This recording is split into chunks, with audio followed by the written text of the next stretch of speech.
asalaamaaleykum mbokk di amat mbégte di ànd ak yéen ci seen émission tam-tam niñ ko defee nag àjjuma junne dañuy daal di dugg ci bépp këru dune daal di fa nuyoo bu gën a sell yi kilifa aada yi fàttewu ziyaar di leen ñaanal nag da ngeen dañu ñaanal yéen tamit Sénégal jàmm sax fi loo fi ba faw may amati mbégte rek fas yéene ànd ak sama invité yi nekk ci sama ndeyjoor ku mel ni Mame Dji Rassoul nekk tey suñu artiste du jour Mame Dji maa ngi lay dalal. maa ngi lay dalal maa ngi nuyoo soxna si di nuyu ñiy seetaan émission bi yëpp tam-tam ak ñi ma bokkal plateau bi Big D ak Abdourahmane. bu ci kanamee moom mooy nekk suñu artiste du jour ñu fas yéene ànd ak moom ci li nga xam ne moom mooy suñu rubrique boobule ci wetam ñu fas yéene ci ànd ak moom tamit Cheikh Tidiane Sarr nekk chargé de com COJER Cheikh maa ngi lay dalal ci kaw tam-tam delloo bu baax di la wax asalaamaaleykum di nuyu ñi bokkal plateau bi ñëpp di am mbégte bu baax a baax ñëw fi ci plateau tam-tam di wax ne à la place de COJER la d'abord COJER j'ai bien précisé pas COJER xam naa ne ni ma ko prononcé la mais COJER la moom tey moom la ñuy waxtaanal ci mbirum Kaolack waaw ci mbirum Kaolack waaye nekk na wàllu civisme ak citoyenneté tout à fait civisme ak citoyenneté ñu fas yéene ànd ak moom léegi nag nee naa leen ci biir tam-tam nag ku ci nekk am na loo xam ne boo fi nekkul sa morom mën na la remplacer mais Abdourahmane tey yow la ñu fas yéene àndal ci éducation et civisme ma lay dalal namoon naa la nag. waaw maa la raw man nag xam naa ne yàlla def tey ma ñëw ñu dase comme ça ma gis la.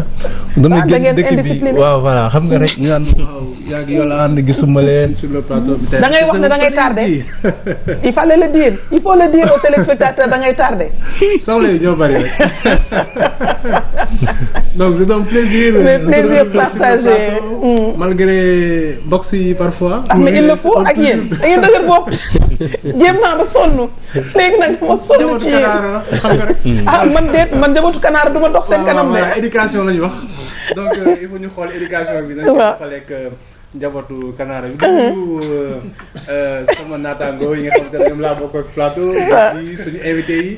di nuyu mbokk surtout waaw ci àjjuma ji waaw alors Big D yow tamit c'est vrai c'est toujours un plaisir di ko recevoir ci plateau bi moom nag xawoon na tawat waaye nag ñëwaat na mais Big tey moom da nga ko àjjuma defar ko ba mu baax waxoo dara maa ngi lay dalal dama yee maa ngi lay dalal vraiment merci beaucoup namoon naa la Yolande vraiment ça fait plaisir ñëwaat ci plateau bi alaaji tey dama ñëw alaaji quoi waaw ma yàgg xas Yolande ma xas a Khady Camara Big D war nga sol yére wolof non tey moom rien à dire macha allah nuyu Sénégalais yëpp namoon naa leen alhamdulilah ñëwaat naa nañ ñu ñaanal rek yàlla may ñu wér rek waaw wér ak wérle mu ngi noonu poos yi def dara ak sutura ak teranga foog naa moom la ñëpp di ñaan nii la ñuy daal di nuyoo tey ci seen émission tam-tam ñu daal di daw régie ñëwaat ci kaw plateau bi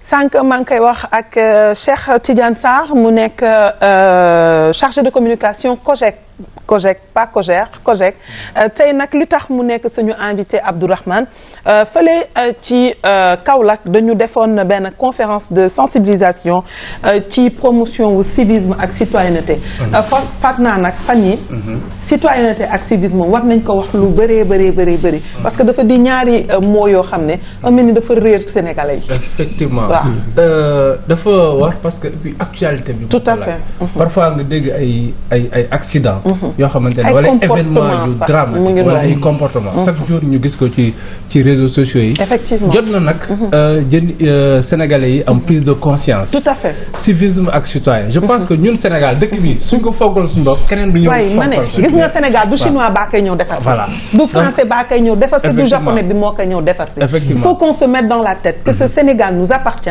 il n'appartient pas au président Macky Sall qui est un Sénégalais parmi les Sénégalais effectivement il faut que ñu góorgóorlu esprit boobu nag nga xamante ne ci civisme wala ci citoyenneté lañ ko war a mën a jëmbat loolu la jeunes yi nga xamante ne et puis di rafetlu mu doon initiative jeune waaw maanaam prise de conscience bi jeunes yi ñoo ko def ñu dem xooli ji élément bi ñëwaat nañ daw di daw xooli ji élément boobu la ñëwaat ci kaw plateau bi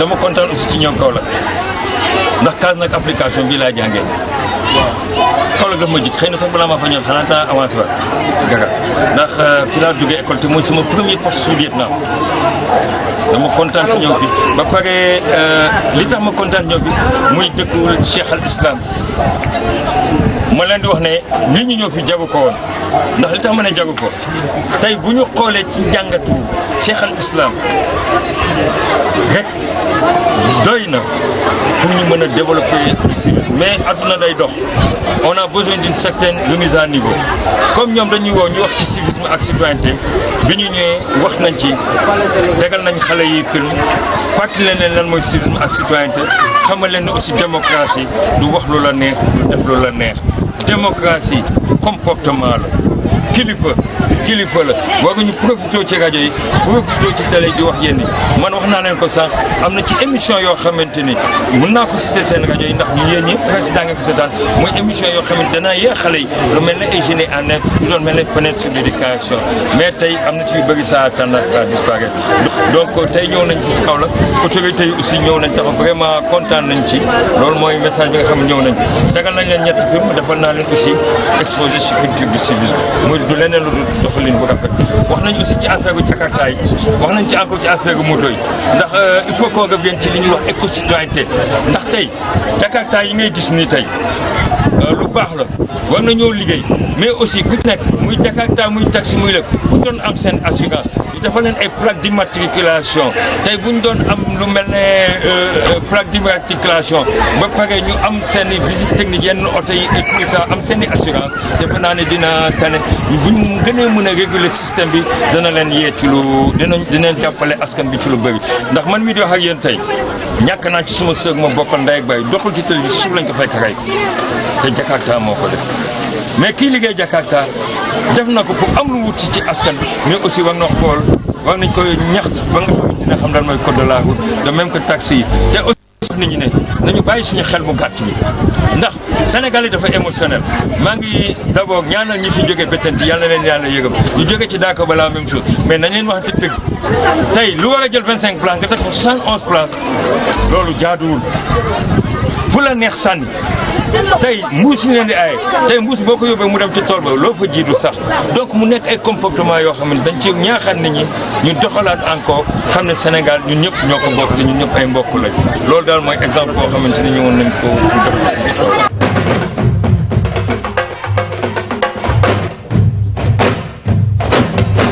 di gërëmaat bu baax capitaine Sylla mu nekkoon fan yii rek suñu invité nekk koo xam ne nag xam na kër gi torop parce que c'est vrai au niveau de la rédaction du journal parlé de la RTS il a eu à faire une formation en journalisme li mu wax am na solo c'est-à-dire sànq yaa ngi koy junju il faut que nit ñi delloo si seen xel xam na ne le Sénégal ne se fera pas sans les Sénégalais ñu bàyyi di wax état bi ñi ko yor ay sénégalais lañu dañuy bay suñu waar dañuy bay ñoom seen waar mais ku ci nekk ak fa nga toll ci biir Sénégal war nga mën a bay sa waar ba nga xam ne lépp loo xam ne état bee ko moom ñun ñoo ko moom parce que suñu alal la effectivement suñu alal la war nañu mën a sàmm suñu dëkkuwaay war nañu mën a sàmm li nga xam ne moom moo di alalu réew mi ndaxte nag bu yàqu ñun la yàqal Abdourahmane effectivement je pense que ne mouvement civique nga xamante ne yu mel ni COJEC. Convention des jeunes pour l'essor de Kaolack. Convention des jeunes pour l'essor de Kaolack. waaw.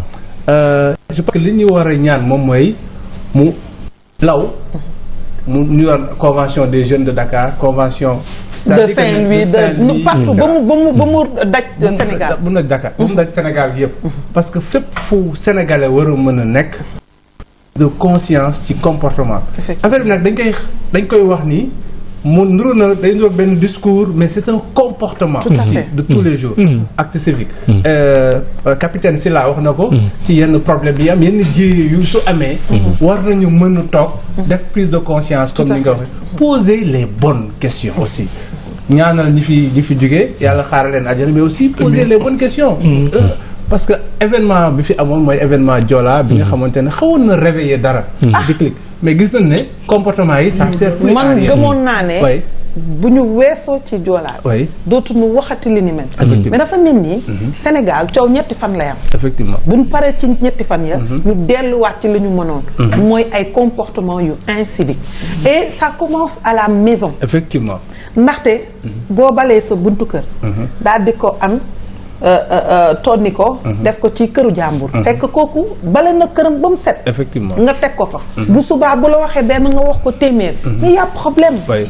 il y a problème mais am na peut-être ay solution gis nañ ne peut-être école bi fi mu waroon taxaweetu ko complètement kër yi aussi ni ñu waroon taxawee ci éducation civique taxaweetuñ ko loolu mooy peut-être mbébatu initiative yi nga xamante ne ay mouvement de jeunes lañ pour peut-être suppléer wala corriger manquement yooyu nga xamante ne moom lañ remarqué ci école bi wala ci kër yi oui jërë ngeen jëf yéen plateau Tam-Tam di am mbégte bu baax comme ni nga ko waxee sànq di ziare ci ajuma ji di nuyu soxna yi ak doomu soxna yi fu waaye mën a nekk loolu naa fa nu jógee di waa kër njaboot Cheikh Ibrahima Niass xalifa ba Cheikh Ahmad Tidiane Ibrahima Niass ak imam ba ñu leen di ziare di kontaan bu baax ci li ngeen ñu may pour ñu jàkkaarloo askan bi jàkkaarloo Sénégal émission Tam-Tam mi ngi commencé def loo xam ne ci réew mi macha allah ñu ngi ci ndokkeel yéen ñi nga xam ne initiateurs yi waaye naka noonu ak animateurs yi yëpp ñu ngi ci ndokkeel ak képp koo xam ne yaa ngi jàpp ci liggéey pour mu sotti di wax ne convention des jeunes pour l'essor de Kaolack comme ni ko tur bi wuyoo ay ndaw yoo xam ne ka ca mag 33 ans la am macha allah ñoo am prise de conscience douloureuse de la situation effectivement wallaay douloureuse waxati ko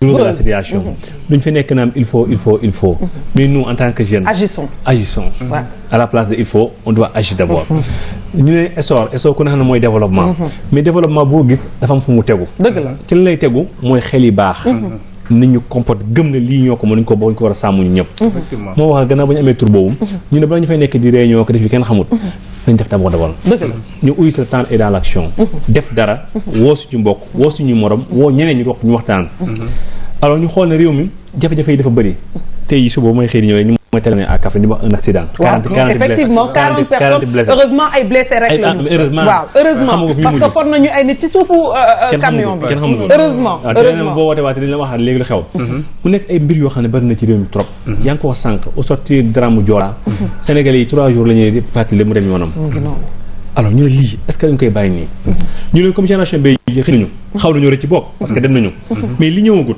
ne ci gannaaw nañu toog ñu yàkkaal ak ñu waxtaan ak ñoom parce que gouvernement du accompagnement yi bëri na waaye est-ce que ñaa ngi dem vers ñoom pour loolu ñu yor ñu def ko ci ñoom tout à fait parce que ñun ñooy gouvernement dama jàpp jë gouvernement mais ñun parce que ñii ñu tànn kenn la ci ñun lañ tànn génne leen effectivement tout à fait 33 ou 35 sur 13 millions kon ñu ñoo ëpp ñu des kon nag ñun ñoo war a ñëw ibbi seen i bët ne leen fii la nag weesu mooy nga oo askan bi nga toog waxtaan ak ñoom ne leen fii muy métti nañ bokk ñu waxtaanee ko ci kaw loolu ci la ko jóg ne dafay xaw a teggi tànki association yi ñoon doxee moom doxee neneen les associations de jeunes ay associations sportives affaire yooyu nga xam ne ñooñu vacances ba vacances la ñuy yëngu mais voilà c'est ça non nañ toog ñu waxtaan ci lañ invité commencé de la case du tout petit waaw kay lañ tàmbalee dem ci élémentaire moyen secondaire privé comme public waaw parce que yëpp ay Sénégalais lañ effectivement ñu ne kaay lañ toog ñu bokk ñu waxtaan lu ñuy waxtaanee mooy ñu ne ban comportement le Sénégalais war a adopté ñu nekk fi ñu am un niveau de Sénégal mais dañu ne ban comportement parce que quand on parle de Sénégal nañ bàyyi ces slogans là ça c'est le problème mais ñun ñëpp ban comportement ñu war a adopté ñun ba lii nga xam ne mooy effort développement yi nga xam ne ñu réew ko enclenché ñu ngi koy jëriñoo effectivement ñu ne léegi dañu waxtaan ci wàllu civisme ak citoyenneté kenn ku ne xam la moo war ci réew mi fa nga war a yem ak fa nga war a taxaw ñu bind envoyé service civique national ma remercie au passage dëgg dañ neex yàlla traitement dossier bi matul 10 jours lépp ñu gaaw colonel Wardini ak capitaine Sylla nekk fa ñu ngi leen di jaajëfal bu baax a baax ñu ñëw fekk ñu ca Kaolack ci tàngaay bi ci métti bi ñu on nit ñi 15 heures lay woon ne ak nit ñi bëgg nañ changement mais dafa am ko leen guidé da Kaolack xam ngeen kanu kil bi heure bi wallaay tàngoor ga fa nekk 40 degré fu leen moo woon nit ki 15 heures 9 heures nga xëy ñu ñëw ñu def exposition yi installation est-ce que bi ñoo génne volontairement kenn joxu leen dara installé teg yëpp capitaine Sylla xëy soldat dugg ci Jakarta yi ci taximan di leen wax lan mooy civisme boobu Kaolack bi ñëwagul 15 heures plus de 500 chaises gars yi ñëw toog 15 heures ba 20 heures ñu ngi wax échange parce que conférence jëkk yi dafa xewi toog di développé benn bopp rek déedéet waaye ndax fu mu ne nii gars yaa ngi commencé changé yéen a ngi commencé di changé Kaolack tilim na waaw maa ngi ñëw ci loolu dama commencé ci lii loolu yëpp ci li xoolee yooyu ba léegi des na ok madame li boo xoolee ci li lay dellu si ci li may wax ni lay dellu si mooy civisme li ñu gëmul parce que yeewu ci bopp ba defar ko ba mu baax mooy gën ne dama waroon naa dox sànni ko ci mbedd buur la dëgg yàlla waaw kon ci mentalité parce que nit ñi jàpp nañu mbeddum buur la loolu la ngay def léegi ñun lañu wax ak nit ñooñu ba pare ne mbedd mii suñu mbedd la ñun ñëpp bu tilimi ñun timal yooyu yëpp on a parlé de civisme dans son ensemble le civisme vestimentaire le civisme routier le civisme alimentaire on a parlé de tout effectivement alors parents yi jigéen ñi jël kon am nga loolu civisme alimentaire bi façon nga lekk bi façon jëfin bi yàq gi jigéen ñi am nañ ci wàll am na bu rëy civisme vestimentaire xale yi check down gi yooyu yëpp on a parlé donc ñu ne civisme nga xam ne mooy drapeau yi wër noonu ñu tëjee ko ñu waxtaan ba ñu waxtaanee ba échanger yow di nga sentir nit ñi am nañu volonté changer accompagnement moo des service civique ni mu tàmbalee nag dañuy wax bu mu ko taxawal ñun la COJEC dañu on se porte volontaire à aller ñu partout au Sénégal comme ni ko waxee léegi. def ay COJEL bu Louga. bu COSEC bu COJEC xawma bu Saint-Louis COJEC bu Tamba COJEC Dakar yëpp. waaye ñun lañu nekk bay si sa yow tànk. tàmbaleel kii. pour ñeneen ñi gis. xool yi nga lan la. effectivement bu ñu gisee bu ñu leen doyee. on est disposé on est libre. moo tax vraiment keroog ba ñu ñuy tam-tam saisir tam-tam aussi vraiment ñun tamit ñu ngi ci civisme. parce que dégg mbir mu yitteel leen. parce que médias yi aussi am nañ benn rôle. capitaine tout à fait wax na ko rôle bi ñu war a jouer. ñu war a jouer ci loolu ñu xool émission yi xool leen ak leneen. donc yooyu ay mbir yoo xam ne moo tam-tam aussi ñun dañ koy féliciter personnellement ñun COJEC. lu tax parce que ñun tamit mënuñu gis élément bi bu ñàkk di yitteel parce que nekk fi ñoom doogu ñoo fi télévision. yeneen nekk fi mais ñoom ils sont intéressés à nous téléphone ñu depuis presque ñaata jours ñu ngi téléphoné di ñuy kii ñëw lañu waxtaan ñu gëm ne daal affaire bi ay plan Sénégal émergent yooyu yëpp mënut a résoudre Sénégal tant que ne am bon compréhension voilà civisme citoyenneté mais balaa ngaa pare Abdourahmane ñu may Mame Dji Rasoul yow foo dëkk foo cosaanu Sénégal waaw kon COJEC Sénégal foog mu am waaw Sénégal laa cosaanoo mais maa ngi dëkk si Petite Côte bi Nianing Nianing kon moom dañ koy boole ci Mbour bi waaw COJEM lay doon bu boobaa wala ñun teg nañ ba pare ñun teg nañ non man xam nga aujourd'hui dama gëmatul musique entertainment ñun déjà depuis 3 ans ñi ngi liggéey si li muy wax nii moo tax day wax sax may rek parce que Big D xam na on fait une école une poubelle def nañ ko ak maternelle bi suñ sorti album bi defuñu affiche dañu def ay poubelle yóbbu ko Pointe Warang Mbaling Nianing Mbour Saly fu la ñu teg ay poubelles léegi ñu taf ay affiche ay poubelles lañ teg ba pare teg benn camion sensibilisé donc ñun ñi ngi si depuis 2013 ba léegi ñu ngi si loolu parce que gëmatuñu dañu gëm ne il faut ñu rejoindre l'acte à la parole surtout nous les artistes tout à fait nga xamante ne waaw donc de conscience effectivement voilà effectivement santé bi aussi ngi siy def nañ ay comme ay chaque hivernage dañuy jël ay eau de javel yóbbu ko si poste de santé yi parce que dañuy gis ne am na jigéen ñoom ne bu ñuy am doom bu ñuy mucc du yomb parfois donc ñun moom ñi ngi si ak suñu association bu tudd charrette humanitaire charrette la ñuy yóbbu bu ñu demee it donc charrette bi charrette de moom ñëpp ko xam ñëpp ko xam mais je pense qu'il faut saluer cette initiative de Kaolack surtout que moi je suis du Kaolack voilà judo vraiment et surtout que mais gëj nga Kaolack de soxla yoo ko jàpp yow kay mënoon nga ko bàyyi ba mu pare juste il y a 1 an juste un an c'est combien de jours mais bon grand 365 grand bëri na balaa 400 ma yegg inchallah donc vraiment parce que man nii def nii moi en tant que ancien rappeur nekkoon ci hip hop bu njëkk bi woy naa ko su ma neexee ma ngande loolu la le titre de la chanson ça s'appelle La Leçon j'ai des leçons sur le civisme et l'éducation donc lii c'est-à-dire que du doy mukk chaque année dañ ko kenn dafa waroon indi COJEC si ñëwee nag wax dëgg yàlla dëgg la yokk la Sénégal ñu am envie di jëm ci kanam surtout ñu wax civisme vestimentaire tout à fait très bien aujourd'hui ça m'intéresse parce que hier seulement on en parle voilà li pion les trucs bizarres les trucs serrés non c'est vrai on se correct quoi tu vois c'est très important jigéen sol lu gàtt am si ñëw été ak ñëw nga dem tam vacances tu vas voir mais gars yi da ngay rus sax man damay rus man léegi damay xool jigéen rus moomuñu ko de quand i jàpp lu mu bokk ci suñu cosaan parce que les hijab du jour damay kontaan bien que je sois chrétien mais j'aime bien voir les femmes voilées bien habillées comme une grande dame mais bu gisee xale yi ba su ma gisee jigéen su ma gisee cëram rek damay rus kon nga xam ne éducation il y a une prise de conscience à faire oui il y a une prise de conscience tu vois mais bon vraiment je suis vraiment content parce que Kaolack a besoin. Le Sénégal en a besoin. Surtout Kaolack fu mu commencé. waaw comme ça dit Kaolack c'est très sale à un moment. surtout booru sortie bi booy génn après. c'est un carrefour. c'est un grand carrefour. c'est un carrefour. te loolu image ville bi la. mais voilà. Et donc citoyens ñoom ñoo war a xam ñi dëkk Kaolack ñoom ñoo war a xam ne loolu seen image la aussi. parce que boo ñu foog ne Kaolack laa jógee ñu ne Kaolack rek dëkk bu salte la. tout le monde est concerné. xam nga man Kaolack la ñaar laa fay jàpp. bëri yow. salte tàng. xam nga loolu war naa mën a changer. war naa mën a changer. ak pousse-pousse yi. foog caay. ñaar yi nga tudd léegi muy salte bi ak yooyu. doomu aadama loxo moo ko def loxo moo ko def. te tàngaay bi beneen affaire la. mais tàngaay bi mooy yàlla. beneen affaire la. mais ñii loxo moo ko def. kon loxo moo ko wax. effectivement moo tax ñun on a pensé d'abord. waxtaan nañ d'abord si nga civisme dafa rëy dafa bëri ay parti waaw. nit ki ñaan seen ndoxam sànni ci mbedd mi. boo xam mbedd mbuur la. ça c'est un problème. lekk banaanaam sànni te nit mën na cee romb daanu ji yooyu ay problème yoo xam ne la. Kaolack ñun ñoo ko téemal. dëkk bi moom dong mu téemal boppam. léegi ñoo ko téemal na ngay waxtaan ak ñoom na neen. effectivement lii mooy solution yi ñu yaakaar ne. kenn ko jëfee ci ñun. dana indi jàmm. bu bàyyi nga doog a nag interpeller autorité yi. préparer bopp yi mu normal d'abord. nga gëm ne lii dama ko moom fii laa am ko defar sàmm. moo tax COJEC déparé noonu. impliqué na autorité yi. ne ñun li lañ xalaat document baa ngi nii. on a intérêt de réfectionner le document xam naa dinañ ci jox. bu paree jox autorité yi lii lañ xalaat ñun. ñun askan bi benn partie askan bi ñoo xalaat lii. en attendant ñu indiwaale ñeneen ñi parce que mën a jur rek indi ñëpp. il faut commencer d'abord. c'est-à-dire bu ñu gisee rek. dañ ciy sawar pour ñëw ci. am na benn aspect boo xamante ne lii moom la andi moom mooy li ñu naan action pour la communauté. Tout à fait.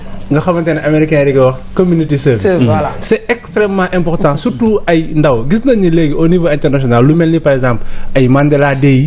nga xamante ne benn jour la boo xamante ne nit ñi dañ koy jël jagleel ko. def lu baax tout à fait ñi nga xamante ne dañuy collecter ay ñu nga xamante ne ay dons. comme charrette humanitaire voilà c'est extrêmement important. et puis benn affaire mu ngi ci moom mooy ndaw yoonu xëy la pour ñoom. tout à fait c'est extrêmement important parce que volontariat la.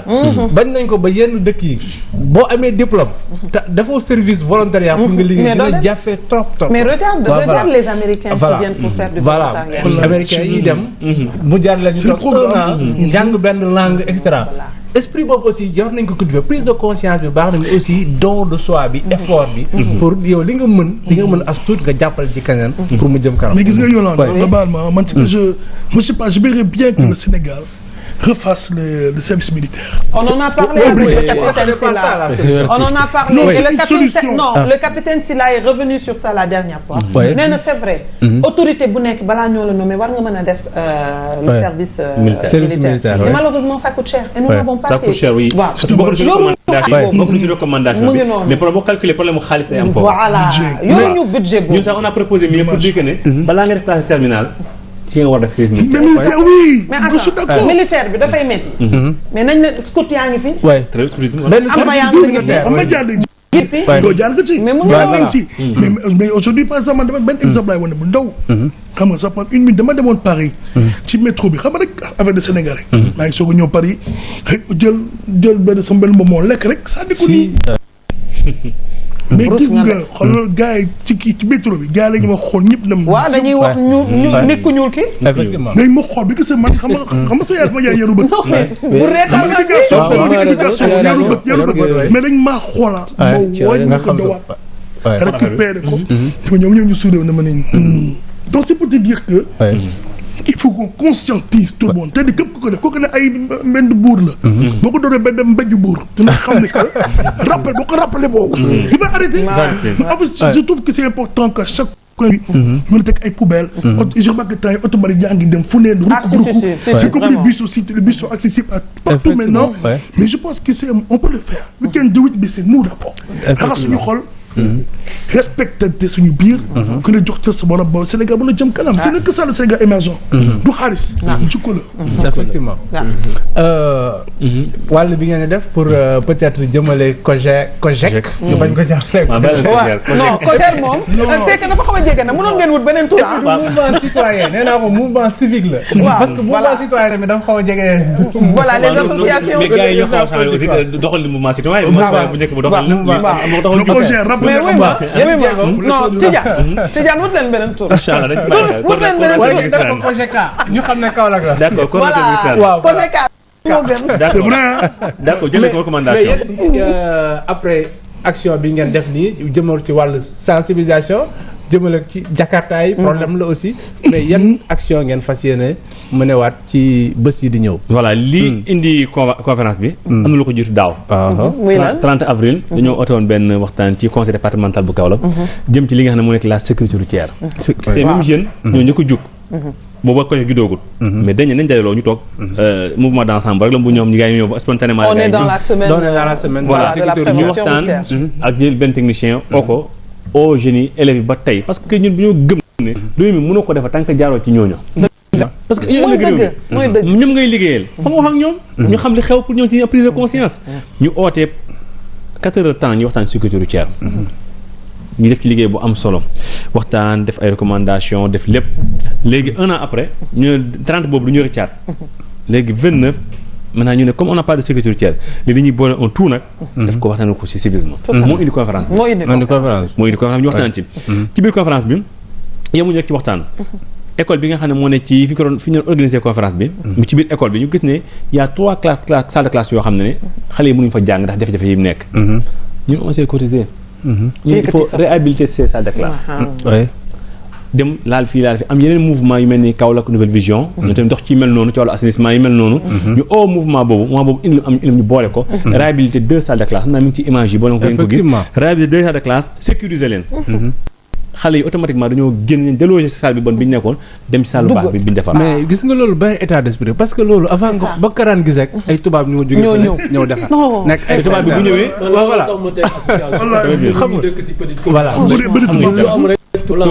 donc man je me suis dit que mais nañ arrêté un jour def comme li mu wax nii moom Yolande tout à l'heure toog nañ suñu dëkk dafa lëndëm këris amul benn lampe lanterne yi potoog yooyu mën a jeunes yi mais nañ jéem a def ay soirée ñu jënd lanterne jënd lii mais bi ñu ko defee quartier ñi ngi seetaan waa Ñalinga Ñaling Poste Ñaling Sanc Ñaling Goré ñun jeunes yi ñoo ànd def loolu lépp leer na lampe yi ñu def suñuy lampe politique deful tubaab deful après boo demee ba tëdd yow da ngay am benn satisfaction da ngay kontaan ci sécurisé lii ñun ñoo ko defal suñu jàmm ñu ñàkk la moo tax ci loolu la ñuy nekk jug di góorgóorlu lancé nañ une maison une poubelle il y a plusieurs activités yoo xam ne dañ nañ ko teg sur la table di ci góorgóorlu mais nag dafa am benn problème à Kaolack xam naa peut-être du kii mais Kaolack y a un problème mais le problème c'est quoi dañoo gis yu mel ni soo koy def autorité tamit da lay daw quand je parle d'autorité je parle du maire du président du conseil départemental dañ leen fa ëppale est-ce que ëppale wuñu fa moo tax ñun xaaral nañ ci leen mais dafa rafet aussi ñoo ko waroon def dafa rafet ñu dee la àllu askan bu yàggee ñu dikk de gis nga bu saxee au contraire la bu saxee bu yàggee au contraire la ñun comme li mu wax ni tu vois kon am na rek équilibre am na équilibre parce que ñee buñu lee ñun aujourd'hui am nañ chance su Malicounda bi ñu nekk lu ñuy def maire bi nga xam ne moo fa nekk dina ñëw jàpp si loolu c'est le contraire chez nous waaw mais bu yàggee ñu dikk moo tax ñu xaari ko sax bu leen xaar ko sax ñu ngi góorgóorlu lu ñu mën parce que ay élèves aussi di cotiser ay góorgóorlu mais dox leen loolu dem lañ gis ko noonu la yëpp def nañ ko su ma indi ma documents yi mais des lettres écrites des charges lépp jël na suñu matuwaay yi nga xam ne ñun bu leen xaar parce que dañuy xaar li mel ni archiver tout ça ku ñu oo am nañu waxtu bi ñu la saisir waxtu bi ñu la woo bind nañ ko signé ko mais xaaruñu ñoom dara mais def rafet ay ndaw bu ñuy góorgóorlu ne sax que ñëw encouragé leen motiver leen rek am solo loolu la ñuy xaar ci ñoom loolu la ñuy xaar ci ñoom parce que am na xam ne ñoo ko mën am na mënuñu ko mais bien sûr parce que ñun amuñu mooy aussi jëlee ay caterpillar ñëw def am na xam mënuñu ko parce que dëgg-dëgg yoruñu ko mënuñu ko mais ñi ngi mën mooy lampe 300 jënd ko salle de classe ñu réhabilité ko seet ay partenaires yu mel ni Big D yu mel ni Ibrahima donc am indi 5 000 indi 2 000 ñu dajale def benn tabax loolu lañu mën fan lañu mën a yem mais am na foo xam ne mënuñu fay egsi donc man damay jàpp ne yow bëgg a jiite réew mi ëllëg kaa ñu formé su ñi war a jiite ëllëg nga daw ko man damay jàpp ne kon leneen moo la jiiteel ba tax na kon vraiment waaw ñu ngi ciy góorgóorlu baax na ñun li ñu gëm daal mooy Sénégal pour mu sukkaliku foofu nit ki xam ne su ma demee jëndi mburu dama war a rang ñëw foofu nit ki gëm ne bis bi balaa moo ñëw damay war a xaar ba kii du yooyu li ñu war a équipe bopp nit ñi ces petites choses la ñuy xeeb noonu dafa am solo te moo seenaan benn président Macky Sall mu dem à Windhoek mu xool ñu Windhoek capitale bu set boo xam ne te malgré taux de croissance yéemu sax ak ñun mais Windhoek boo xoolee Kigali Rwanda Burkina gi mu loolaa bu dem ba Kigali Rwanda bi rek danoon ñu kaw la ak Burkina dañoo xam ne ñu métti trop parce que ñun am nañ ressources humaines. Sénégal li muy ne kenn mënu ko wax. mais ñooy bale tali bi. La population est à majorité jeune. Ouais. C'est grave. Cette jeunesse est prête à sacrifier pour donner le peu de son temps. Pour que sa vie kaw la. Au moins lii soxna si wax sànq. ñeenti buntu yëpp a tilim. Wallaay en tout cas lañu am. yëpp a tilim. C'est un problème. On est là nag ñu ngi góorgóorlu ñu ngi jéem nag. di xaar nag peut-être kenn dina ñëw. mais déjà c'est un début. mais voilà waaw fu mu ne nii nag Codou ñu ngi lay nuyu bu baax te namm nañ la gaaw nga fekk suñu ci kaw plateau bi di la gërëm nag Abdourahmane parce que c'est vrai que c'est un sujet qui ne peut pas s'épuiser mu nekk lu am solo mais nañ góorgóorlu ñun mii nga xam ne bu subaa ñun ñooy nekk les élites de ce pays bu nu bàyyi dëkk bi ñeneen duñu ko defaral dafa jekkul sax ndaxte nag say suñuy doom ñu ngi ñuy xool suñuy sët ñu ngi ñuy xool bu ëllëgee ñoom tamit dañuy toog ne yasar toog di xaar ku leen defaral Sénégal ñun ñoo ko mën a defaral suñu bopp nañ góorgóorlu te soppi jikko yi du leen lu dul ay jikko yu bon nañ xoolaat suñu bopp ku nekk nga taxaw sa kanamu seetu xool tey yow li nga def ndax baax na mu baaxul prise de conscience boobu bu amee rek je pense que li ci des dafay daal di yomb xasuñu kenn waxuñu kenn waaye Sénégal man la yow la keneen nag keneen la kon nag bu ñu bëggee tamit dëkk bi jëm kanam foog ñuy waxante dëgg ndaxte dëgg moom ci la lépp xaj di la gërëm bu baax Abdourahmane di gërëm bu baax aussi ki nga xam ne moo di Cheikh Tidiane dañuy daal di jàll ci suñu deuxième élément Abdourahmane waaw di gërëm aussi soxna Khady Camara mais voilà soxna Khady sotti teg def ci la effectivement Khady Camara baax a baax di gërëm également ñëpp ñuy jàpp ci liggéey bi fu dëkk ak Kaolack di leen wax daal nañu jàppoo la COJEC est ouverte à toutes à toutes les régions du Sénégal ak ñu ñaaneen ndimbalu ñëpp rek di wër Sénégal gi yëpp taxawal fa kuréel mel ni pour que enfin cette jeunesse vraiment saine cette jeunesse consciente puisse servir à quelque chose. Tout à fait. Le coordonnateur Ousmane Dieng c'est un étudiant à Thiès keneen mi ngi nekk à feneen donc nit ñi dañoo tasaaroo mais bu waxtu jotee ñëpp dañuy xam ne heure bi war nañu defi nangam def ko delluwaat yàqu doon seen liggéey yàqu doon seen bopp kon donc ñu jaajëfal tam bu baax a baax ñun ñoo ko bokk ndaxte bëgg rek Sénégal daal di jag bëgg Sénégal jëm kanam dañuy daal di jàll ci suñu deuxième élément hijab du jour ñëwaat ci kaw plateau bi.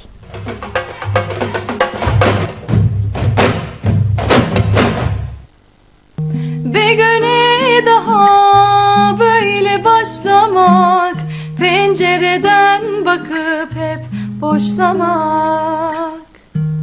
Donar ellerim, susar dillerim, utanmasam hala beklerim. Beni burada öpmüştün, ah yağmurlarda yürümüştük. Bana burada küsmüştün, ah Ağustos'ta üşümüştün.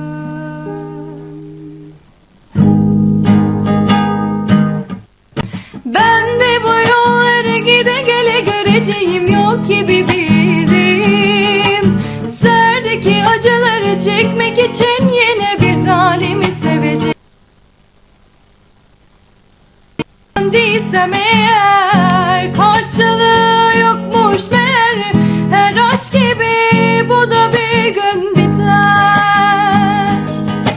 Ben de bu yolları gide gele göreceğim yok gibi bildim. Serdeki acıları çekmek için yine bir zalimi seveceğim.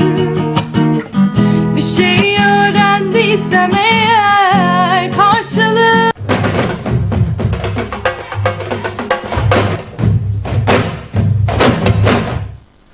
mu nekk suñu hijab du jour comme niñ koy defee saa su nekk je pense que sànq rek Big Di mu ngi koy wax muy jigéen colin bu rafet dafa colin bu rafet colin bu yiw wax dëgg yàlla neex naa xool ci bët du dëgg Abdourahmane. oui dafay ça fait plaisir à voir. Ça fait trop plaisir. waaw c'est-à-dire que on peut mën nañ boole décence. ak être chic. ak élégance waaw ak élégance xam nga lii mu ñu wax ni sànq muy ay tuto man damay am mbégte sax di ko seetaan ay sénégalaises maintenant di ko def. tout à fait di wane ne mën nañ boole tout à fait être élégant. être urbain aussi. parce que col ngi mën nga ko boole c'est vrai que xabtaan Big D bi xaw ma yéen olofam bi c'est un peu soo bëggee rap di nga xaw a doy waar sur la scène. métier. waaw mais du tenue de travail. waaw du tenue. non suñu tenue de travail la da ko tàmmul rek. tenue de métier la non tenue de travail la. oui mais mën nga boole tenue de travail la. mën nga boole hijab de façon générale tenue religieuse yi wala tenue olof mën na nekk tenue urbaine aussi. urbaine aussi ngay dem di ko liggéeyee di ko ñëw je pense que c'est le grand défi. tout à fait moom la génération bi ñoom code beeg yooyu relevé quoi. yaay wax ko doo ngi dikk. non mais c'est nice vraiment plus vraiment c'est beau. en fait moi je trouve rien d'alarmant. lii dafa rafet ñu koy teg jigéen di ko sol. c'est beau quoi. en plus surtout jamono yi avec tout ce qui se passe dans le monde ñi tere voile non même la Vierge Marie se voilait. effectivement. donc moi je trouve que le voile c'est beau ku ko bëgg sol te nga am envie sol voile nga sol ko. nekk suba nga def ay mèches ba léegi les temps nga sol ko day wane que tu es universelle quoi. tout à fait tout à fait man Rasoul. waaw comme li mu wax rek. voile moom defe naa ñun. africains yi surtout ñun africains yi moom xam nañ ne suñu yaay yi ba tey am nañ ay yenn at yi te dañoo rafet boo leen fekkee ñu toog dañuy donc ñun lépp rek si dañu war a retourner waar rek vendredi les femmes sénégalaises sont magnifiques. je te dis. dafay mel ni koy déggoo damay naan ne boo xamoon ni ngeen mel ne vendredi macha allah. boo ci génnee dootoo leen. non man damay ñëw fan yóbbu ci saa si. vendredi moom mu xëy na suñu fële le vendredi day nice quoi. mais man nag du ma koy def que le vendredi voilà yenn saa ma def. comme vendredi la am chance. parce que yéen olof di lay jox benn certain charisme. non respect personnalité. voilà effectivement. donc tu vois ku léegi góor yi pàcc dañuy bañ a takk jigéen ba dañuy ut jabar ju baax. ku ñu bëgg muy sol démb rek ñu ngi ciy waxtaan lu tax góor yi bëggatuñu takk jabar. démb rek ñu ngi ciy waxtaan. waaw. soxna si yiw moom macha allah ci jigéen moom. dafa dafa benn maam day wax ne lu rafet ci jigéen loo xam ne. borom këram du ko gis tant gënul àdduna. muy muuraay. le temps veuvage boo xoolee jigéen ji muuru. wallaay dëgg la macha allah rafet lool. ba tax na ne boo solee moo tax mu yiw. di góor dana am kersa sax daraage la. dëgg la en général boo xoolee xale góor yi ki ñuy daraage yëpp mooy ko sol li nga xam ne moo sexy mais boo solee lu yiw romb leen. am nañu kersa sax tudd la. wallaay soxna si lañ lay wooyee wala ajaratu. waaye boo solee leen gel bi ça va miir ça va. oui c'est vrai ah c'est vrai. boo xoolee jigéen kumpa la. jigéen kumpa la. yàlla soo xasee boo wane ñëpp dootu gars yi duñ la faale. mais boo soloo ba yiw romb. ba yiw non loolu sax kon ñu góorgóorlu waat ñu góorgóorlu baax a baax. mais ñoo mën a defar société bi li ñu fi wax soo ba tey mënul dem ci góor ñi si jigéen ñi lay commencé waaw. après xale yi dañuy roy ci ñoom. prévention routière bi nga wax nga xam ne dafa jëm ci wàllu voilà jigéen ñi lañ ko femmes yi dañ ko jagleel parce que seen rôle dans la société. tey bëgg nañ ñuy dool di jigéen oto yu rafet yi ñoo ko mais du accident aussi ñoom it am nañ benn discipline bu ñoom c'est rare de dire accident waaw pourtant même boo gisee débutante billaay elles sont comme ça dañuy respecter code parce que soo siy dawal dama ko ne yow doo ko dama ne bii ligne droite la mais jooju mooy dañuy xuloo rek dañuy xuloo ci circulation bi parce que gars yi ñoo ñu tooñ accident boo gis ñu créé dañu leen a tooñ. am na effectivement ay jàmbaar la ñoom kay macha allah. non vraiment respect aux femmes. nañ gën a yiw rek. non c'est la seule aujourd'hui. non nañ góorgóorlu c'est vrai que bu dëkk baaxee bu ñu xoolee jigéen ñi rek xam bu bonee it bu ñu xoolee jigéen ñi xam kon nag nañ gën a góorgóorlu waat te xam ne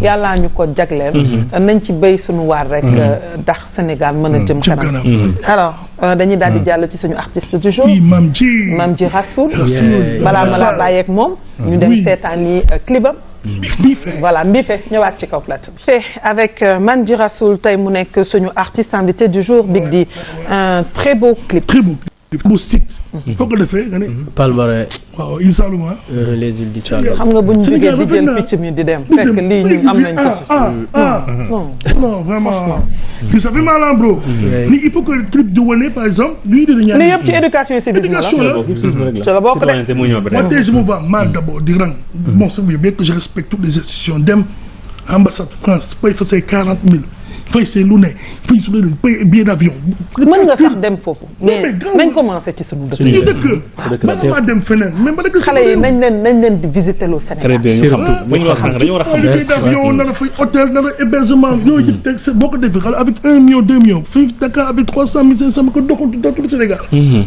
te waxante dëgg non l'un n'empêche pas l'autre sax mais nañ jàpp suñu Sénégal daal mu am solo commençons par soi-même balaa laa jaay laax lekk. pour le bëgg. maam ji Rasoul. tu sais son aussi ce monsieur je le respecte parce que maa ngi xam il est encore plus jeune dans les années 90. ndeysaan ma demoon Mbour Nianing. et on s'est rencontrés là-bas Maxime Son ñoo àndoon il était là-bas il était tout jeune. ndeysaan mu jege ma ñu waxtaan. depuis lors cohérence moom la gis ci moom il rappait avant. après commencé ànd ak benn groupe tudd ndongo yi. et puis commencé génne reggae. et puis il a fait truc et benn album solo. jël album bi dem ba Mali. ok ci ñoom Tiken Jah Fakoly. Tiken Jah. Manji kooku ko le gars là kii bu tubaab bu def ay lox boobu. ku yor musique Tiken Jah. je te promets foog nga déglu son bi album. d'accord. c'est un album riche en culture au style de Tiken Jah avec beaucoup d'instruments africains. effectivement. et il a fait un album béton. il s'est produit il s'est battu et aujourd'hui il a un album qui s'appelle L'être du continent. L'être du continent. voilà vraiment il faut ñu déglu ko c'est un gars qui a c'est un sophiste qui a vraiment un bon discours. ok un message à passer. trop bon message en plus c'est le 11 mai un concert. xam nga ba mal xam Sénégal ñun règlement ni balaa ñaa fan 11 mai jot. c'est malheureux. benn bés. si un jour suffisait pour vivre tu vois pendant toute l'année. donc mais lui bon maintenant ça change parce que gars yi commencé génne album yi gars yi commencé dem tourner. et il y a des grands plateaux maintenant tu demandais tout à l'heure.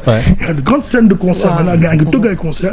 moi je sais pas mon ami même ji mu gën a wane boppam. fësal boppam. comment tu vas mon frère? je vais bien alhamdulilah. Yolande merci pour émission bi. am na innovation. et puis merci beaucoup. franchement ça fait plaisir waaw man benn artiste laa rek buy def reggae. yàlla dafa def ne montre yu baax yëpp ñoo bokk. parce que kii du hasard presque li mu wax yëpp man loolu lay dund. donc peut-être bu amoon temps ñu dugg YouTube dinañ gis ñun li ñu def ci social. donc. reggae c'est un commentaire social. donc bu ñu bëggee Sénégal dem surtout ñun artistes yi dañu war a commencer gën a am engagement. citoyen boobu noonu dañ ko war a am ak participation citoyenne. affaire waratul nekk rek ay way dem sa kër tëdd mais dafa war a nekk way ak rejoindre l'acte à la parole. waaw donc album bi loolu moo tax ñu génnee ko album de 10 titres la titre bu ne day ànd ak benn projet social. d'accord parce que boo jëlee taalibe defagum nañ ñaari daara yoo xam ne ñun ñooy jëndal suñuy bopp ay dàll. yóbbu ko si daara sëñ Mansour Baro yal na ko yàlla xare àjjana boobu. daara Cheikh Wade bu Warang. bi 300 taalibe la bële na la 250 taalibe la. festival bu ñu joué bu ñu fayee ñu jël si dàll 500. boo naree jënd lu bari dañ la wàññi. donc parce que bala ngay way naan taalibe yi parce que am na son bu tudd taalibe yi dañu gis ne déjà chef président de la République du Sénégal lancé na benn appel pour taalibe yi mais loolu du moom rek ñun ñëpp ñoo waroon a bàyyi xel ci loolu parce que la place d'un enfant c'est à l'école. bien sûr nekk ci benn daara di jàng mais du ci mbedd même li ngeen wax fii yëpp loolu it bokk na une mauvaise image boo xam ne mi ngi Sénégal mooy yalwaanu xale yi ñun bañuñu man def naa daara boo xëy suba teel yaa ngi wut ko def naa daara fukki at mais mosuñu mën ne ma demal yalwaani au contraire bis ma yalwaanee sax bu ñu ñëwee taal bi ñu doon jànge lañ ñuy taxawloo ci doom bi pour ñu taxaw dañ ñu doon bëgg ñuy jàng léegi nag bu ñu bëggee Sénégal mu dem dañuy jéem a aussi nangu suñu critiquer ñu mais ñu nangu aussi changer yenn mentalité yi parce que l'Afrique est riche mais les mentalités sont pauvres. Il faut dire la vérité. Comme disait seen père spirituel Bob Marley. Don't bat ourselves can change our minds. Je suis content que tu sois là. C'est un homme de lettres. Il faut le comprendre. C'est évident. La musique et la littérature. Mais ça va de pair. Bob Dylan, on lui a donné le prix Nobel. The story has never been told. It wax na ko ñu dañu jàngal la moitié de l'histoire. ñu jàngaloon parce que Yolande wax na ko léegi nee na affaire yi dafa war a commencer ci kër yi.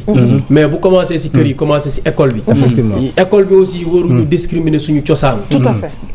waruñu discriminer aussi suñuy valeur te on a l'impression ne ñun fépp dañuy discriminer suñuy aada ak cosaan donc bu ñu bëggee dem dañu war a am lu ñu fi ñu toog dafa war a dëgër te loolu mënuñu ko def si lu dul doon ay sénégalais am fier d'être sénégalais parce que fu ñu wàcc ñun bu ñu voyagé foo wàcc dañ man ma njëkkee dem Nigéria dama ne cëpp rek ñu ne ma you from Sénégal ma ne ko yes I'm from Sénégal waaye mu ne ma because you are very very very very black parce que ñoom seen góor yi dañuy xeesal te ñun suñu góor yi duñu xeesal nga big di xalaatu ko may weexal kon xam nga loolu gëm suñu bopp dañu war a gën a gëm suñu bopp waaw du politique yi rek ñoo mën a defar dëkk bi tout à fait dëkk bi à part talibé def nañ aussi sale terroriste je m'excuse du terme parce que ñoom dañuy barricader wu toujours derrière l'islam pour faire du mal et puis le prophète Mohammed sallallahu alayhi wa sallam nit bu bëggoon jàmm la parce que way nañ ko ci son bu tudd yaa Mohammed parce que fu mu toogoon bu ko néew rombee day jóg te bu jógee taxaw bu ñu ne ko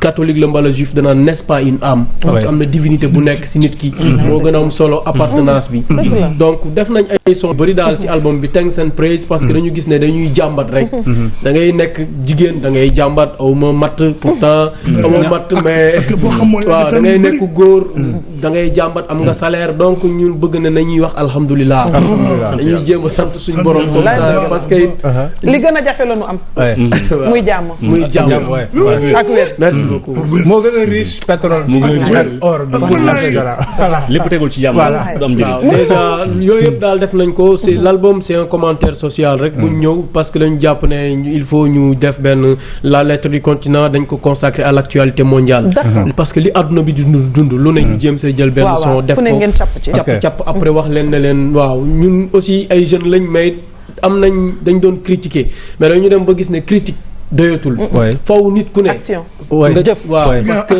suffit bi ñuy def aussi parce que la création bi ñu nekk nii est un acte d'amour comme buffet bi nga doon xool mënuñu yàlla mënuñu bind comme li mu ko waxee si hadisatul xudsiyu j'étais un trésor caché et j'aimais être connu c'est pourquoi j'ai créé le monde par amour yërmande yàlla bind àdduna te ñun yërmande boobu ñun mënuñu ko jëfe suñu biir xam nga fii ñëpp a ngi ree si plateau bi kon mooy ne jàmm am na boo ñëwoon nga ñàngal plateau bi ñu ñuy seet sax ñooy njëkk a zappé problème si donc loolu la daal ñu nit dañu bëgg a ñëw rek ne nañu jéem a am jàmm ñu yéenante jàmm parce que Sénégal it nit ku ne parce que comme ni ñu koy waxee chacun porte son univers dans son cœur man bi may ñëw fii dama doon ñëw di ree bu ma ñëwoon ñàngalit bu ma ñëwoon gis ne Yolande dafa bon bi may ñëw damay gis mbon si yow mais bu ma ñëwee lu ma gis yow jàmm kon jàmm jooju moo nekk si man loolu rek la ñuy prôné parce que Sénégal mënul dem fii ak mënuñu am esprit bu positif aussi dañu war a am benn impact positif foog am jàpp ma ca ko belle notre dame aussi c'est madame la plus jolie premier CD bi la kii dama waaw CD bi aussi dañu daale nañ ko pour jox la ko Yolande et vraiment j'aimerais bëgguñu nga maye ko mais déglu non dama koy déglu am na coordonnées yi am na lépp bu jaree nga déglu waaw non ça c'est notre troisième CD ok le premier album mais Yolande tu peux garder ne fais pas de lox xajuma ci xajuma ci waaw xajuma ci lox mais lox nga sax lox nga déjà rasta nga ñun ñëpp ay rasta lañ xam nga rasta mooy nga gëm sa bopp parce que li ngay waxee bu ma njëkkee toog si plateau bi li ma njëkk a gis dama kontaan parce que dama def non dama def daara te li ma njëkk a gis ci moom man ñëpp dañ may mere parce que dañ ne ma am rigueur dama gis ne am na rigueur te Sénégal it mënuñu ko tabax te amuñu rigueur laajal ñoom Anna ak ñoom Ami Collé bala nga bëri jikko dafa fuuy dafa compliqué te pourtant rigueur moo doxal Occident moo war a doxal fii yamaan donc avec mbégte si loolu noonu parce que compliment la yu ñuy def parce que dama toog gis loolu su ma ko gisul woon it du ma ko wax parce que man je suis direct li ma njëkk a gis mooy rigueur te rigueur boobu mën na bokk si li ñuy doxal Sénégal te rasta yi dañu am rigueur lii la le reggae sénégalais a vraiment pris un mûri. Ça a beaucoup changé. Et Dieu merci grâce aussi à Reggae Vibes. Parce que moi ça invité naa ko sama prochain invité Reggae Vibes. dañuy gën a positiver. maanaam image wu reggae au Sénégal. parce que gars yi dañu fa ne reggae égal ak yamba mi ngi kenn ko ci kenn ci. Et il organise quelque chose le 11 hein. Le 11 mai. Il joue le 11 mai ici à la place du souvenir. Avec Walayan Ben il y a même une journée carrément du 11 mai. La fexe ba jël équipe bi yëpp ba foofu gars yi xool. Vraiment il y a tous les grands artistes. waaw 11 mai aussi ñi ngi comme ni mu ko waxee parce que Big D aussi c'est quelqu'un boo xam ne moom ñun daf ñuy inspirer humilité biñ ko xamee ba léegi changé wul toujours day ree ça fait l'occasion si ñu wax ko si plateau bi parce que ba tey changé wul toujours day ree boo meree sax boo ko gisee donc 11 mai ñun ak moom ak Walian Band ak tout le mouvement reggae du Sénégal dinañ def benn affaire boo xam ne reggae lay doon mais it ma siy waxaale ne le reggae Sénégal ne se limite pas 11 mai ngir yàlla waay ñu jéem a xam ne aussi ñu nit xam nga dëgg la Bob Marley jox nañu job comme ni ñu ko waxee Bob gan mi job jox nañu liggéey mais nag liggéey bi dafa war a am toujours ñuy liggéey mais on a l'impression ne bu 11 mai jotee ñu jox ñu plateau yi jox ñu télé yi ne ñu wax leen bu 12 mai jotee ku ne fàtte ñu ne ñu waaw fii wëruñu ñu fàtte parce que reggae bokk na ci musique bi gën a defar la race noire pour ñu am ay valeur ñu gëm seen bopp ñu siggi rasta yi bu njëkk bu ñuy dox nii la ñuy doxee léegi nii la ñuy doxee tey ci plateau bi duñ ñëw rus toog nii yor ay rasta parce que mbir mi du rasta mais xol la donc xol boobu noonu moom mooy doomu aadama léegi nag ñu nit dañuy ci lancer waale benn message ne sénégalais yi nañ ñu gën a déglu parce que reggae bi am na lu mën a apporter parce que mbalax bi nag def na temps quoi juste ma kaañoo sama grand yi waaw def nañ seen temps nag quoi xam nga hip hop bi xaw na def temps léegi nag nañ jéem a bàyyi reggae bi ñu ñëw waaw ñu xool dañ leen abaloon rek mais nag parce que Youssou suñu grand Youssou Ndour boo xoolee def na album reggae ça veut dire que ne reggae moo ko inspiré ñoom def na benn son reggae Baaba Maal def na son reggae Omar Pène def na son reggae léegi nag ñun comme ñoo moom suñu yëf nag nañ ñu jox nag ñu géew baa ngi tëgg leen tabak yi ñu xool alors Big c'est vrai que du ñu doyal moom dañ koy ñaanal de toutes les façons li bëgg yàlla defal ko dañuy daal di dem xool ji vue sur la toile ñëwaat ci kaw plateau bi. Looks just the same. Yeah. It's a great place. It's a wonderful bookstore. What did you buy? It is a long list, but some outstanding books. I've got every books for every age group, from 5 until 52. You all set? You are all set. All right. Thank you so much. All right. Okay, guys. Have a great holiday.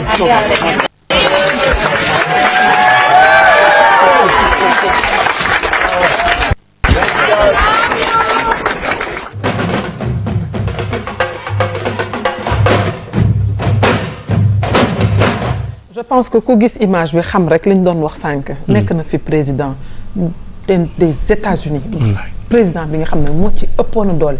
te teewul wàcc na boppam bi mu demee kenn déggatu ko. mu ngi yor njabootam di góorgóorlu kon nag nañ suufeel suñu bopp àdduna amul solo. képp ku dee doo yóbbu sa bopp. ay nit a lay yóbbu. nañ góorgóorlu.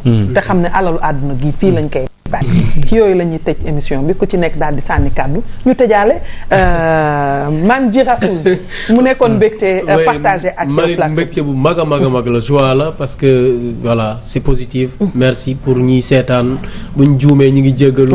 lu si rafet rek suñu borom la parce que moom mooy nekk si doomu aadama yi.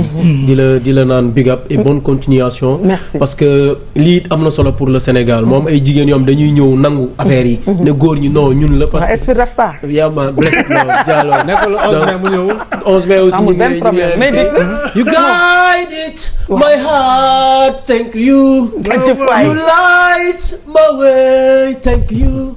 no one in this world can stop me cause I am protected by the Almighty. Thank you Lord for everything you done for me. Thank you. Yolande Big D.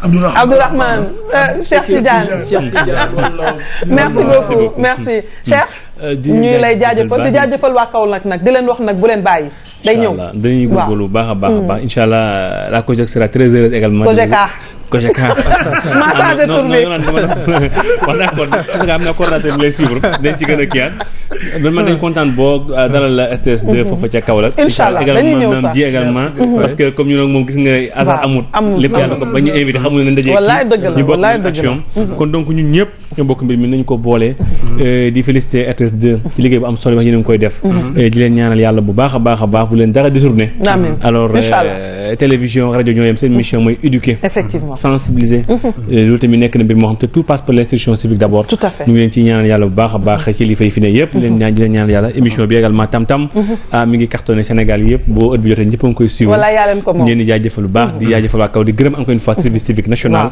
à travers le patron Antoine Wardeni mais également le capitaine Moustapha Sylla ñu ngi koy jaajëfal bu baax di nuyu au passage tous les membres de la COJEC le COJEC coordinateur Ousmane Dieng tout le monde ñu ngi ay équipe bi ñu bunge woon ñu ngi leen di jaajëfal bu baax di kontaan baax ci plateau bi di wax ñu on est ouvert vraiment pour les autres régions du Sénégal on est prêt à aller partout pour parler de civisme et de citoyenneté. dafay am sax. Inch'Allah. Ouais, Christian Wall avant toi, vraiment toujours le à vendredi prochain. Inch'Allah.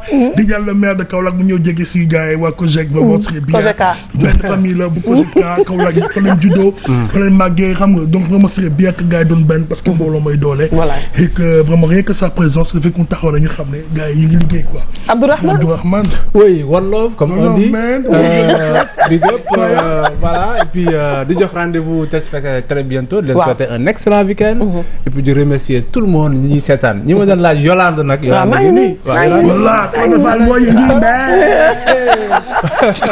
di gërëm bu baax ñi nga xam ne ñooy suñu téléspectateurs yi saa su nekk ñu ci jàpp di gërëmaat encore une fois ki nga xam ne nag moo jàpp ci caq gi boo leen bëggee xam nag li muy def dem leen ci page Facebook am def Kinsey Yokkatar wala ngeen woo ko ci 77 070 70 00 ngeen mën a am nag ci caq yi édition limitée la yu tuuti lay def rek xam nga yu am solo ngeen daal di takk mu rafet da lépp made in Sénégal label 221 yàqu fi dara di leen jaajëfal bu baax di leen jox dig daje lundi ak Yaxam Thiam di leen ñaanal nag week-end wu jàmm ak jàmm ba fan yi bu soobee yàlla